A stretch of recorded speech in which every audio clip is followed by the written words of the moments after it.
É isso aí, nesse clima a gente começa o nosso café pedagógico. Estamos aqui para conversar sobre temas que tenham relevância na sua escola, na nossa escola. E a conversa de hoje, estamos aqui juntos com a Ariane, Luiz, Felipe, Márcio, e daqui a pouquinho o Fábio vai estar trazendo aqui o nosso café, que a gente também tem que celebrar esse momento tomando um café, se estamos num café pedagógico, né? E o primeiro assunto que a gente vai tratar hoje aqui, além de outros que podem surgir, que essa é um pouco a proposta do nosso encontro, está sempre discutindo temas e temáticas relativas à questão pedagógica, né, nas escolas. Dá licença, rapidinho. Opa, vamos lá. Cabo Frio, em 2015, está comemorando 400 anos de história. Obrigado. E aí surgiu já uma primeira questão. Algumas pessoas me perguntaram, 400 ou 500? Tivemos uma comemoração muito forte em 2003, desses chamados 500 anos de história.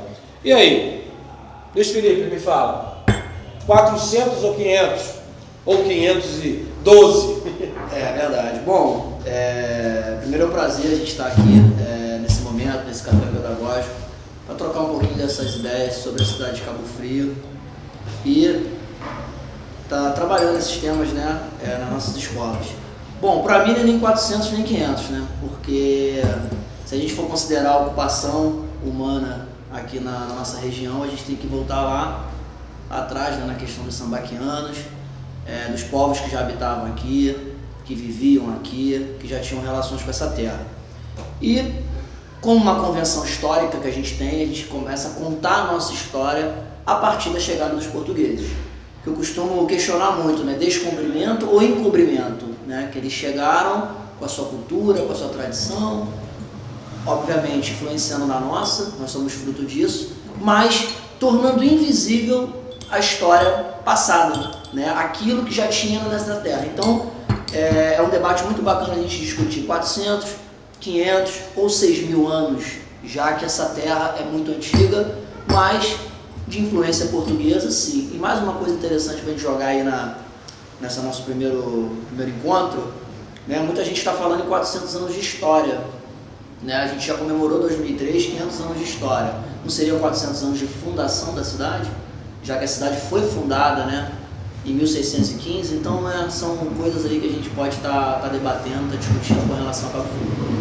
E essa temática, na sala de aula, ela de uma forma didática pode ser trabalhada com os alunos, não só através de uma forma de discussão, de uma aula de história, mas enfim, pode ser construída uma linha do tempo, isso pode estar sendo ilustrado, né? Cabe o tema, o assunto, para diversas faixas etárias, né? Primeiro ao quinto, sexto ao nono, dentro aí, né, da capacidade e do trabalho em sala de aula que o professor pode estar desenvolvendo. Não apenas na disciplina de história, mas, né, num trabalho interdisciplinar, num projeto próprio da escola, envolvendo a temática. Voltando um pouquinho à questão da história, a gente acaba criando esses paralelos por conta de que a história existe a partir da escrita. Então, quando a gente remonta aos 6.000 anos, eu também acredito que a gente tem muito dessa história acontecendo. Mas como a gente não tem um registro escrito disso, a gente acaba trabalhando como uma pré-história, né? E, de fato, esses primeiros registros são em 1503. Muito embora polêmicos a beça. Fábio, a gente estava conversando já nos bastidores dessa polêmica Cabo Frio, Arraial, aonde essa chegada de Américo Vespúcio? Bom, para mim a chegada de Américo Vespúcio desde moleque foi na Praia dos Anjos, na época real Cabo Frio ainda, e 1503. Então isso ficou na minha mente, durante um bom tempo. Depois que Cabo Frio fez 500 anos, a casa dos 500 anos, eu falei, caramba, tem alguma coisa errada. Depois fez 400 anos, eu falei, caramba, agora eu estou mais perdido do que... Então, para mim era 1503, tá? Mas assim, Arraial era Cabo Frio. Era Cabo Frio, tá? Então, dentro dessa construção histórica, estava dentro do contexto. Sim, era Cabo Frio mesmo que fosse no outro distrito, que era Arraial. Agora, uma coisa que é importante e me impactou muito essas minhas leituras recentes sobre a questão do que o mais importante na história não é o fato em si, mas como a gente constrói a narrativa para tentar exatamente, às vezes, chegar a uma comemoração para cá, trazer um marco que estava lá na Praia dos Anjos para cá, para a Praia do Forte. Então, a história, por isso ela não é uma disciplina do passado, ela é uma disciplina do presente, que é aqui que a gente está construindo, reconstruindo, demolindo e repensando como é que a gente vai demarcar, né, fazer essa invenção da história. E a gente está vivendo um momento que é um pouco isso, né? 400 anos e a gente pesquisando, né, Márcio? Conta pra gente, Márcio, quem é Constantino Menelau? Essa foi a gente, para fazer aquele nosso vídeo, né, do Ódio a Cabo Frio, a gente percebeu, descobriu, né, na pesquisa que não tinha nenhuma imagem do Constantino Menelau, nenhum registro dele pictórico, nada. E a gente precisava de alguém para ser o Constantino Menelau, alguém para representar. E a gente cutucando lá, cavucando, aí o Guará falou: o cara aqui bandeirante, tem uma cara de Constantino Menelau, vamos botar esse cara aí. A gente botou e ficou. E até agora ninguém reclamou, né? Mas nenhum registro, nada? Não tem nada, assim. Nada. De imagem não. De repente pode ser até lançar uma... Não, é um grande... Uma busca aí, né? Porque se fala tanto do Américo Vespucci, né? Mas o Constantino é de fato esse fundador da cidade. E a gente não tem, pelo menos eu não conheço, e acho que vale uma pesquisa, descobrir quem foi esse indivíduo. Sim. Né? E até tentar recuperar essa imagem. E aí a gente brincando o seguinte: se fôssemos historiadores picaretas, diríamos o quê? Depois de muita pesquisa, conseguimos resgatar a imagem de Constantino Menelau. É uma prova de como a história às vezes é construída. E se a gente não tiver um rigor acadêmico para perceber se é o melhor caminho metodológico, para tentar comprovar alguma tese, a gente acaba trabalhando muito com essa aceitação com qualquer verdade que seja vendida por meia pataca. E aí eu volto à questão da sala de aula, que é importante mostrar isso para o aluno também. Né? Nessa construção da história, né, os alunos recebem os livros, isso não está pronto, isso continua sendo construído e existem muitos pontos de interrogação aí, né, que a própria criançada pode estar ajudando no sentido de ler, pesquisar, está incentivando mesmo esses alunos em busca desse conhecimento. O livro é um instrumento, é uma ferramenta, mas só que a gente tem uma coisa meio cartesiana da nossa formação, que a gente acaba achando que é o estatuto de verdade. Exatamente. Se o professor falou uma coisa... Acaba passando dessa forma para o aluno. Sim, e o próprio aluno. Não, mas professor, você está falando um negócio, mas no livro está diferente. Parece que o livro é verdade, né? E aonde está a verdade? Eu questiono se ela, de fato, ela existe, ou se é subjetiva, dependendo de onde a gente está enxergando, que ângulo a gente está, e quais são os interesses para que aquela verdade seja a que prevalece e a outra que vai ficar embaixo do tapete. Eu assisti um documentário recentemente, o nome do documentário é Êxodo.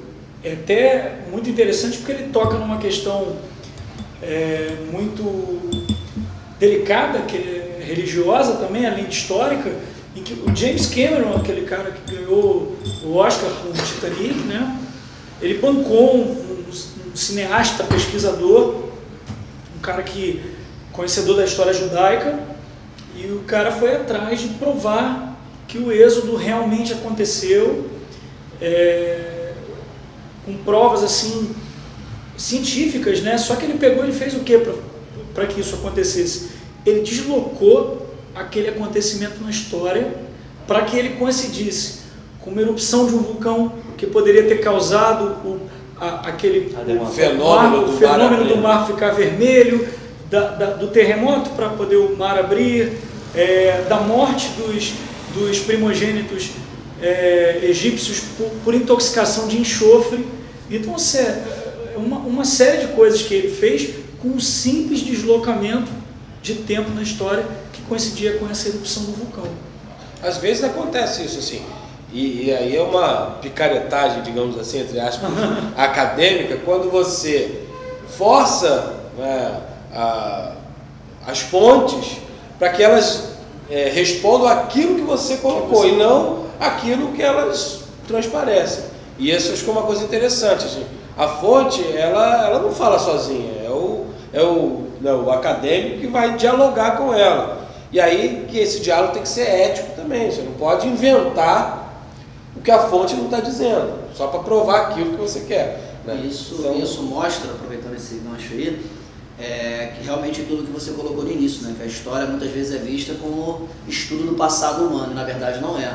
Né? O estudo do homem ao longo da história, ao longo da vivência dele, dos períodos históricos. E aí, pensando nisso na sala de aula, é interessante a gente estar oferecendo para esse aluno, para essa comunidade escolar, principalmente se tratando de Cabo Frio, justamente essas fontes paralelas, né, como foi colocado aqui, né? A importância, sim, de saber da existência de habitantes aqui, mesmo que não tendo esses registros, mas populações que já viveram aqui, para o aluno entender essa questão, a partir também do descobrimento e da formação da cidade, chegando até a fundação, com a questão que vocês colocaram do Constantino Mineral, quais são os personagens, né, que formaram, que construíram essa história e principalmente colocar para esse aluno que ele é sujeito da história da cidade, né, que ele é um sujeito que ele também faz história e pode contar essa história a partir da vivência dele, a partir do momento que ele está na cidade. Enfim, eu sinto muita falta às vezes do aluno se encontrar como ator, né, dele entender, porque como vocês falaram do livro didático, realmente acontece isso, né, a verdade está ali, muitas vezes o livro conta sobre a sua realidade, mas aquele livro não foi produzido, as pessoas não são daquela realidade, né, e acabam interpretando a sua realidade por você. Então acho que isso é um tema bacana de mostrar para o aluno, para o próprio professor também, desmistificar um pouco isso, entender que como se ele é um geógrafo, se ele é um biólogo, se ele é um historiador, que ele, enquanto profissional dessa área, ele também pode estar recontando, ele também pode estar pesquisando, ele pode estar mostrando que as verdades não são tão absolutas assim, né? Então acho que talvez esse seja o maior legado, Luiz, que esse projeto possa trazer, né, o projeto 400 anos, um pouco do que a gente tem pensado, discutido e proposto para as escolas, o trabalho dos professores e alunos das escolas, que é o resgate dessa importância do protagonismo histórico de cada um de nós. É interessante para essa virada dessa celebração que vai ser feita, que a gente possa reconstruir aí, conhecer por que o bairro Jacaré tem esse nome, quem foram esses primeiros moradores, né, do Jardim Esperança, né, enfim, Porto do Carro, por que isso, por que esse nome, quem são as pessoas mais antigas da comunidade, até para a gente poder resgatar essa ideia de que a história não é só realmente o que está no livro didático, e fazer com que essas histórias de pessoas invisíveis, todos nós fadados à invisibilidade, deixem a invisibilidade e ganhem corpo, ganhem espaço. Eu acho que esse talvez seja o maior legado que a gente pode, né, conquistar para esse ano. O que você acha, Fábio? Eu penso assim, se nós temos uma cultura tão rica aqui em Cabo Frio, como você falou, eu não conheço, pessoa do Jacaré, pessoa antiga, de repente ele tem uma visão da história diferente do que os livros mostram pra gente. Então a gente ir lá no alicerce da história mesmo e ver o que é real e o que não é real, tá? O que eu tenho como história mesmo em Cabo Frio, que eu vou ouvir um relato, tá, histórico de uma pessoa que viveu, sei lá, há 50, 60 anos atrás, e o livro conta outra coisa diferente, tá? Então você vai pegar o alicerce mesmo da história. Eu acho que vai enriquecer muito mais e vai criar pano para mano para discutir algumas coisas, tá? Com relação a isso. Resgatar lá do alicerce mesmo, do pessoal mais antigo. Será que isso realmente aconteceu? Tá? E assim, quando o grupo de alguma forma pensou Cabo Frio 400, a gente realmente não pensou de um jeito formatado, né? Quadradinho, vamos fazer passo a passo, é desse jeito, as escolas seguindo instruções, estratégias, planos prontos. Não, nós pensamos exatamente desse jeito, para que cada escola pudesse fazer o projeto surgir, né, da própria história daquela comunidade, daquele local, das histórias das pessoas que vivem naquele lugar. Nós vamos voltar nisso, Viane, porque agora é a hora daquele break, né? E a gente volta exatamente daí, o que nós pensamos e como a gente vai conduzir né, essa proposta pedagógica para as escolas. E aí o seguinte, você está gostando do nosso café pedagógico? Quer participar com a gente? Mande um e-mail para semiprogramasespeciais@gmail.com, falando suas críticas, sugestões e de repente o desejo de participar aqui com a gente. Se você é professor na rede municipal, estadual ou particular de Cabo Frio, quiser tomar esse café pedagógico com a gente, é só mandar um e-mail e a gente pode te convidar para estar aqui conosco. O Márcio, esse violão não é só um enfeite, né, para ficar tocando só umas pequenas vinhetas. Ele também vai dialogar com a gente aqui no café. Com certeza. E aí, qual é o primeiro diálogo do nosso violão? Bom, essa canção... Peraí, rapidinho, antes de você começar, deixa eu colocar aqui. Tá bem ouvido também. Pra ele apreciar a boa música. Nosso primeiro convidado. Isso, nosso Primeiro convidado. Vai ser nosso mascote. Vai ser nosso mascote. É o mini convidado. Daqui a pouco ele vai procurar o nome dele, a gente vai colocar ele. Fazer uma enquete aí, pessoal. Mande pra Semi. O nome do mascote. Especiais@gmail, o nome do mascote. Já fica a primeira contribuição, né? Exatamente. Pode levar nossa velhinha. Quem souber cantar pode ajudar, hein? Se o mundo inteiro me pudesse ouvir, tenho tanto pra contar, dizer que aprendi. Na vida a gente tem que entender que um nasce pra sofrer, enquanto o outro ri.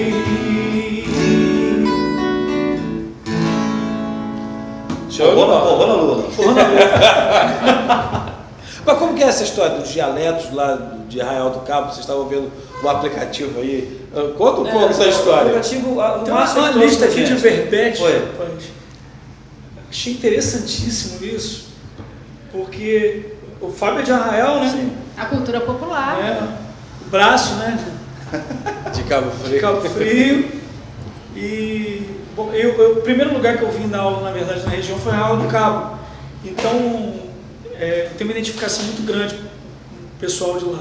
E aí tem aqui uma tabela de verbetes aqui, o galo, que é como as pessoas em Arraial chamam, né? O galo. É galo ele, é a expressão usada para exaltar ou ironizar alguém, né? É o galo ele, né? Tipo, ele é o cara, né? Cala a boca é quando, pô, fica quieto, peraí, pô. É um fica quieto assim do puxa, nem me fala, né? Mas tem umas engraçadas aqui pra caramba, tipo... não é nada bobo. Usca tem aqui, Usca. Aqui diz assim, que representa ato de valor, patrimônio e materialidade. Mas eu sei da história do Usca da vaia, né? Porque na verdade eles não usam vaia. Você não vai dar uma vaia, você vai dar um Usca. Você vai dar um Usca.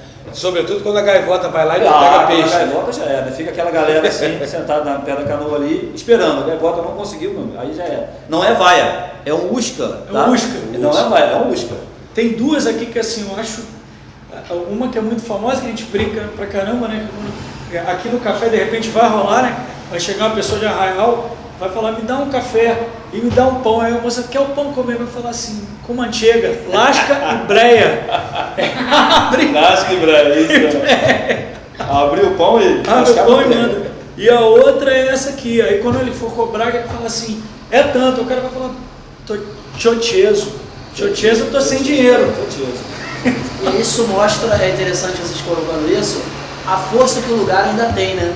Mesmo com essa realidade de globalização, de meios de comunicação, desse fluxo para lá e para cá. É o que dá identidade. É o que dá identidade do lugar. Exatamente. Então o lugar ainda tem essa força, né? Ele não perde, né? Então a questão da história oral, a questão do dialeto, a questão da fala representa isso, né? Como essa tradição é fundamental para dar uma identidade pro E isso lugar, né? torna Arraial do Cabo um lugar realmente único, assim, Único. essa questão do dialeto é uma questão que dá uma unicidade, né? E eu lembrei de uma coisa agora que minha mãe falava, quando ela não queria concordar com alguma coisa, ela não falava não, ela falava quá. Quá, menina, não é isso não. Aí quando assim, eu lembrei agora, ela falava assim, quá, menina, não é isso não. E engraçado, parece que também o pessoal aqui de Praia de Siqueira também guarda um pouquinho esse vestígio, não guarda? Não? E é essa identidade que a gente quer, né? Quando a gente coloca um vídeo, né? Quando convidamos as escolas para participar do Cabo Frio Quatrocentão, né? O projeto que vai estar envolvendo todas as escolas, a gente coloca isso, o projeto é nosso. O projeto é nosso não é uma frase pronta que a gente, então vamos utilizar essa frase, só um slogan. Não, A gente quer isso, a história de cada um, de cada local, construindo o projeto.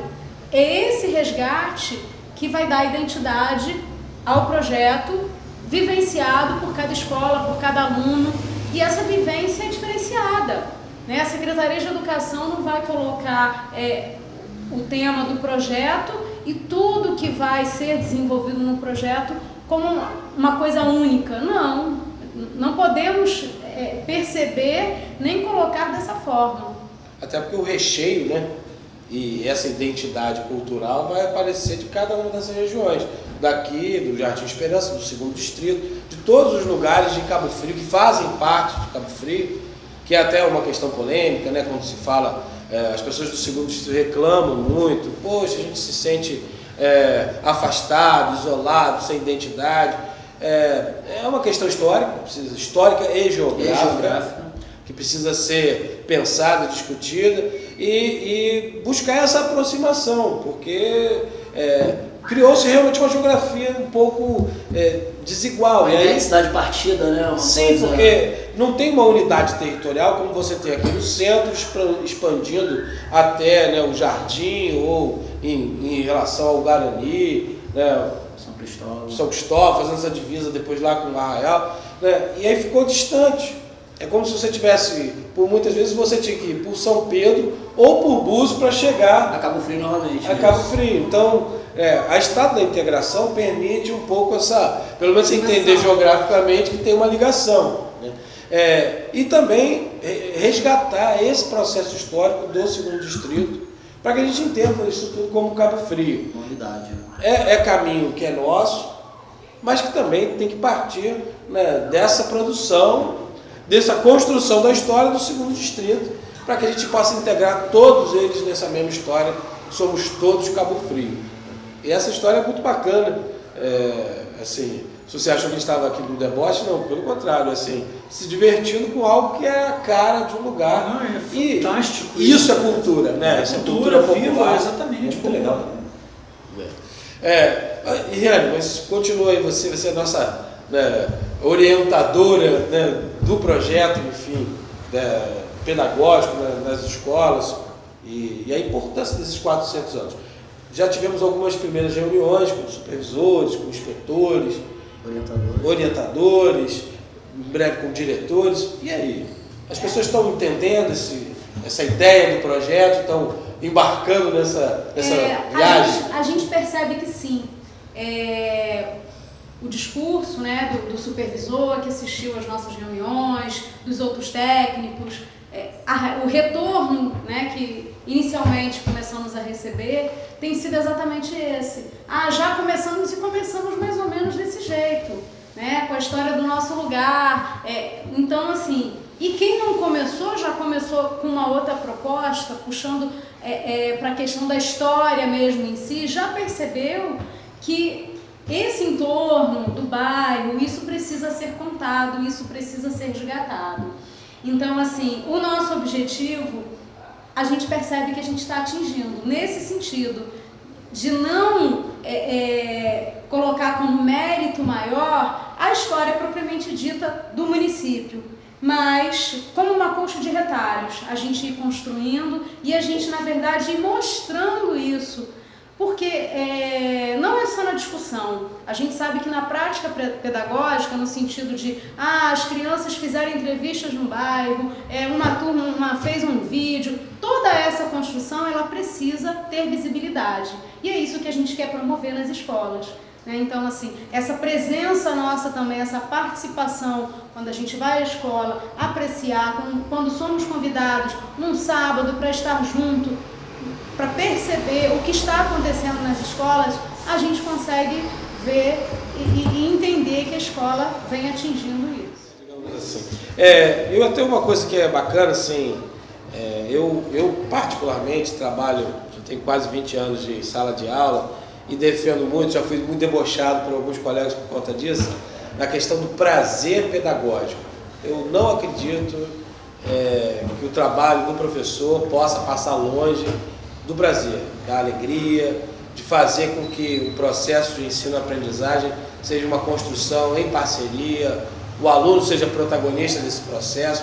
e que eu, enquanto professor, possa me divertir muito com os meus alunos e diverti-los também, para que o aprendizado seja algo gostoso, sabe? Se goste de ir para a escola, porque não é muito o normal, né? As pessoas não têm gostado muito de ir para a escola, ou talvez para a escola sim, talvez para a sala de aula não. Sim. Então, ou a gente reinventa isso. E eu defendo uma tese seguinte: primeiro, para ser educador hoje, tá? Primeiro, conquiste o seu aluno. Depois você tenta ensinar alguma coisa para ele. Não faça o contrário não, cara, porque ele não vai aprender. Conquista ele primeiro, depois você vai ensinar ele vai aprender tudo. Agora, se você não conquistar, cara, não adianta. Vai ser um tempo perdido na vida dele. Tá. Eu sinto isso, tem alguns colegas que ainda estão, acho, talvez no período jesuítico, que ficam querendo queda de braço com a turma. Poxa, aí Não vai funcionar nunca. E a gente tem que perceber também que essa conquista, né, mesmo que aconteça essa conquista inicial, né, esse processo ele é contínuo, porque às vezes o aluno adora aquele professor, né, procura o professor no corredor para bater papo, mas quando chega mesmo no momento da aula, ele perde a atenção, porque aquela aula muitas vezes não está interessante. Claro que existem outros fatores que podem estar despertando outros interesses desses alunos ou de adolescentes, enfim, mas que é contínuo. O professor ele precisa estar despertando isso, muitas vezes só na figura dele mesmo, né? Muitas vezes não é só o que ele coloca ali, o ingrediente mágico do conteúdo ou a estratégia que ele vai utilizar,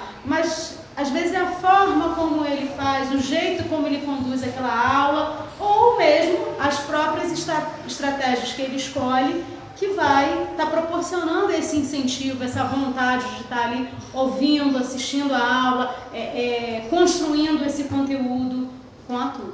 eu acho que vão valer muitos outros cafés. Essa é uma discussão que eu acho que só está começando, né? 2 pontos que eu colocaria. Um é a questão de que nada pode dar certo com uma estrutura chamada grade curricular, né? Então, já aprisionamos professores e alunos, e acho que isso é uma coisa para a gente pensar. E a outra é em relação a isso, né? Que conteúdo é esse que a gente está, teoricamente, ensinando os nossos alunos? Tentando ensinar, né? Tentando ensinar. É para a vida? É prático? Não é? Acho que vão valer vários cafés pedagógicos para a gente discutir isso. Aproveito para trazer uma terceira, então, que é a representação desse espaço escolar. Como que esse aluno enxerga o ato de ir para a escola, né? Como que ele percebe a escola para a vida dele também, né? Será que ele não vê a escola também como algo que é obrigatório, né? E não prazeroso, a escola, né? Então, assim, que aprisiona. Tem a questão da sala de aula ou jaula de aula. Lembrando o seguinte, se você quiser participar conosco, dando sugestões, propostas de temas, mande seu e-mail, programasespeciais@gmail.com. Vai estar aparecendo aqui na tela. Eu sei que o Cadu vai colocar lá na hora, né? Então eu faço assim, eu sei que ele vai colocar pra gente, né? Tudo. Ok? Muito obrigado, Fábio. Obrigado, Luiz Felipe. Obrigado, Liane. Obrigado, Márcio. Ok? E até o nosso próximo, em breve, Café Pedagógico. Um pouquinho de violão, vamos lá? Isso aí, para fechar. Vou tocar aqui, o Luiz estava falando aqui no começo, antes da gente começar, né, que o professor entra na aula, para dar aula e sobe no palco, né? Subo nesse palco, minha alma cheira tal, feito como de beber,